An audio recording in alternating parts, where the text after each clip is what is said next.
Hello everyone. आज हम करेंगे क्लास 10th का chapter number 13 surface area and volumes. बहुत लोगों ने मुझे कमेंट किया कि आप ये टॉपिक जो है वो कराओ। तो सबसे पहले इस वीडियो में मैं आपको सारे फॉर्मूले बताऊंगी। जितनी भी शेप्स होती हैं उसमें जो भी फॉर्मूले यूज़ होते हैं, अगर ये सब समझ आ जाएंगे तो सारे क्वेश्चंस आप बहुत आसानी से कर पाओगे। बेसिकली आपको कॉन्सेप्ट समझना है कि हर फॉर्मूले के पीछे क्या कॉन्सेप्ट होता है, कैसे वो फॉर्मूला बना है। अगर आपको वो समझ आ गया तो आपको क्वेश्चंस भी आसानी से समझ आएंगे। फिर आपको बस उसको नॉर्मली सॉल्व करना होगा।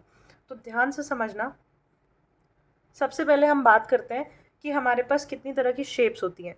तो हमारे पास एक 2D शेप होती है और एक 3D शेप होती है। 2D शेप का मतलब है जिसमें दो डायमेंशंस हों। डायमेंशन मतलब जैसे कि आपके स्क्वायर, रेक्टेंगल, ट्रायंगल, सर्कल, इनमें जो है ये फ्लैट शेप्स हैं।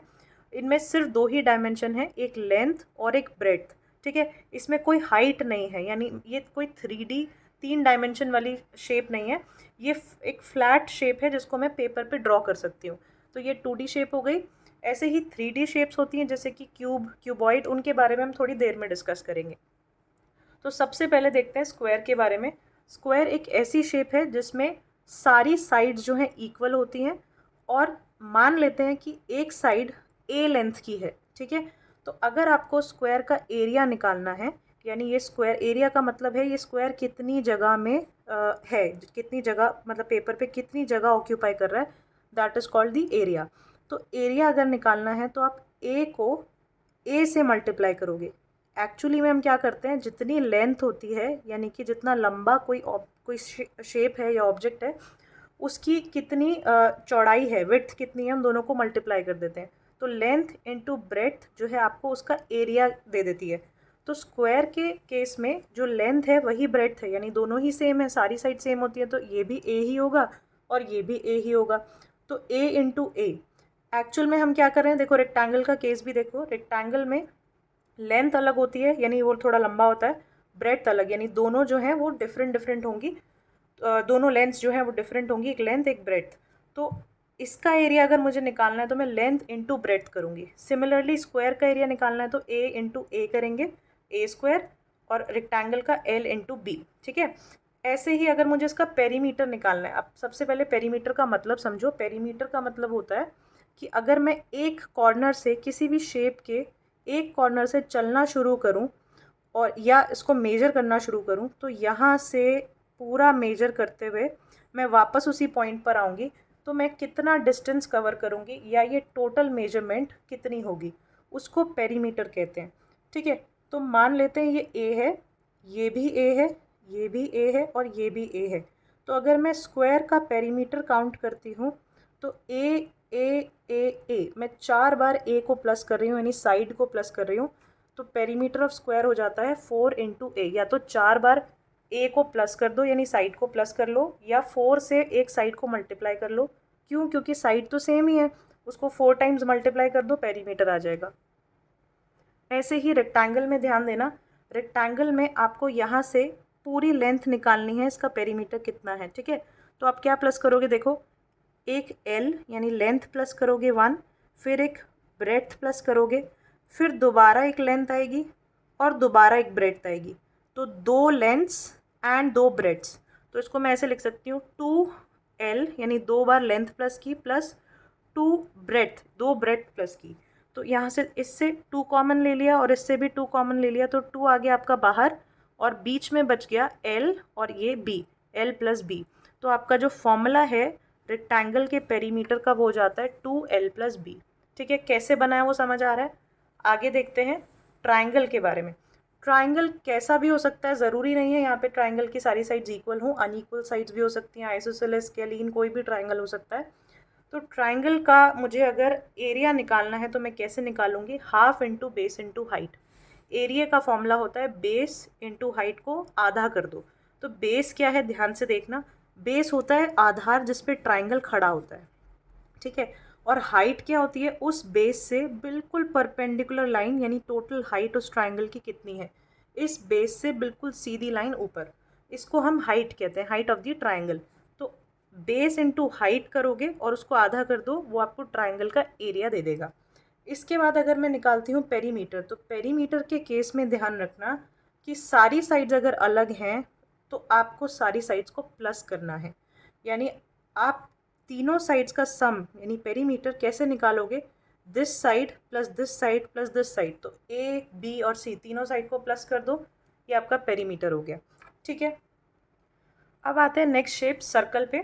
सर्कल में क्या होता है, सर्कल में होता है रेडियस। ठीक है, रेडियस यानी कितना बड़ा वो सर्कल है वो रेडियस पर डिपेंड करता है। तो अगर मुझे सर्कल का एरिया निकालना है, ये एरिया, तो इसकी कोई लेंथ तो है नहीं स्पेसिफिक, तो मैं यहाँ पे पाई का यूज़ करती हूँ। पाई कैसे आया है वो एक अलग टॉपिक है जिसको मैं फिर कभी डिस्कस करूँगी। ये अभी 10th के सिलेबस से नहीं तो बाहर हो जाएगा और वीडियो बहुत लंबी हो जाएगी, तो इस टॉपिक को हम बाद में कभी डिस्कस करेंगे। अभी आप बस ये याद करो, जब भी सर्कल का एरिया निकालना है या पेरीमीटर निकालना है, perimeter in the sense circumference, circle के पेरीमीटर को पेरीमीटर नहीं कहा जाता, उसको सरकमफ्रेंस कहते हैं। तो अगर आपको एरिया या सरकमफ्रेंस निकालनी है सर्कल की तो हम पाई का यूज़ करते हैं। तो सर्कल का एरिया होता है पाई आर स्क्वायर, आर मतलब रेडियस, रेडियस का स्क्वायर करके पाई से मल्टीप्लाई कर दो, आपको सर्कल का एरिया मिल जाएगा।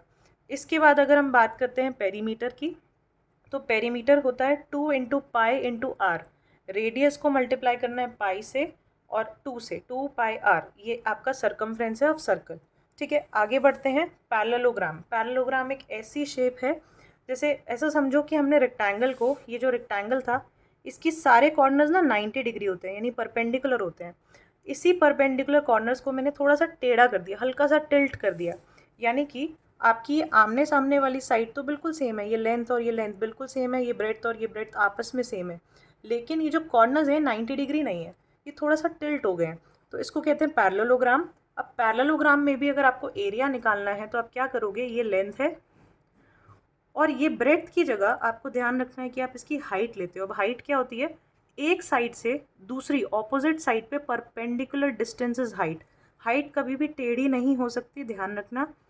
बेस के ऊपर बिल्कुल सीधा एक परपेंडिकुलर लाइन को हाइट कहते हैं, तो बेस इनटू हाइट कर दोगे, आपका ये एरिया आ जाएगा पैरेललोग्राम का। ठीक है, अब इसका पेरीमीटर निकालना है तो बिल्कुल ये रेक्टेंगल जैसा ही है, ध्यान से देखो, कॉमन सेंस लगाओ कि आपके पास ये लेंथ है, ये ब्रेड्थ है, ये लेंथ है जो कि दोनों सेम है, ये लेंथ सेम है, और ये ब्रेड्थ इस ब्रेड्थ के सेम है। तो अगर मैं पेरीमीटर निकालती हूँ तो एक लेंथ और एक ब्रेड्थ, फिर एक लेंथ और एक ब्रेड्थ, तो 2 लेंथ्स प्लस 2 ब्रेड्थ, बिल्कुल सेम कॉन्सेप्ट है रेक्टेंगल वाला। तो पैरेललोग्राम का पेरीमीटर जो है बिल्कुल सेम रेक्टेंगल वाला फॉर्मूला ही होता है। ठीक है, कॉन्सेप्ट पता होगा तो याद रखने की ज़रूरत नहीं है, आप खुद से आइडिया लगा सकते हो कि फॉर्मूला क्या होगा। अब नेक्स्ट आते हैं हम रोम्बस पे। रोम्बस एक जैसे बर्फ़ी जैसी शेप होती है, ये इसमें क्या खास बात है, साइड्स इसकी सारी इक्वल होंगी जैसे स्क्वायर की होती है।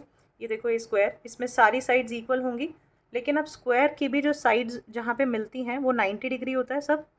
ये 90 डिग्री ना होकर थोड़ा सा टेढ़ा मान लो हमने कर दिया है इसको, और ये 90 डिग्री नहीं है। ठीक है, अब ये एंगल 90 नहीं है लेकिन साइड्स इक्वल है, इस शेप को कहते हैं रोम्बस। रोम्बस के केस में अगर आपको एरिया निकालना है तो आप कैसे निकालोगे, आप इसमें डायगनल का यूज़ करोगे। डायगनल होता है जो एक वर्टेक्स से उसके ऑपोजिट वर्टेक्स को मिलाती है, ऐसे ये डायगनल 2। ठीक है, तो इन्हीं दोनों डायगनल को मल्टीप्लाई करो और उसका आधा कर दो, half into D1 into D2। D1 और D2 यहाँ डायगनल को रिप्रेजेंट कर रही है, तो half into D1 into D2 area का फॉर्मूला है रोम्बस का। मान लेते हैं मुझे इसका पेरीमीटर निकालना है, तो पेरीमीटर मैंने आपको बताया कि जितनी भी साइड्स हैं सब इक्वल होती हैं जैसे स्क्वायर की होती हैं। तो अगर एक साइड जो है ये A है तो A plus A plus A plus A, या तो ऐसे निकाल लो या 4 टाइम्स A कर दो, तो 4 इंटू साइड। ठीक है, बिल्कुल सेम है जैसे स्क्वायर के साथ था। अब आते हैं हम ट्रेपीजियम पे। ट्रेपीजियम में क्या होता है, ट्रेपीजियम एक ऐसी शेप है जिसमें एक पेयर ऑफ साइड, ध्यान से सुनना, एक पेयर ऑफ ऑपोजिट साइड जो है वो पैरेलल होता है। जैसे इस वाले शेप में ये और ये वाली जो साइड हैं ये ऑपोजिट है एक दूसरे के और पैरेलल है, इनको कितना भी आगे एक्सटेंड करो ये आपस में मीट नहीं करेंगी। तो पैरेलल साइड्स जो होती हैं, एक एक पेयर पैरेलल होता है, दूसरा पैरेलल नहीं होगा, दूसरा कहीं ना कहीं इंटरसेक्ट कर जाएगा। ठीक है, तो इसमें भी आपको एरिया कैसे निकालना है, आप क्या करोगे, हाफ इंटू, ध्यान से देखना ए और बी किसको रिप्रेजेंट कर रहा है, ए और बी यहाँ पे पैरेलल साइड्स को रिप्रेजेंट कर रहा है, दोनों parallel sides is, this is A and this is B. तो ए और बी को प्लस करो, पैरेलल साइड्स का सम करो, उसको हाइट से मल्टीप्लाई करो और उसका आधा कर दो।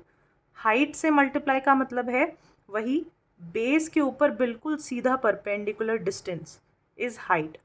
तो half into height into A plus B, sum of parallel sides बोलते हैं इसको।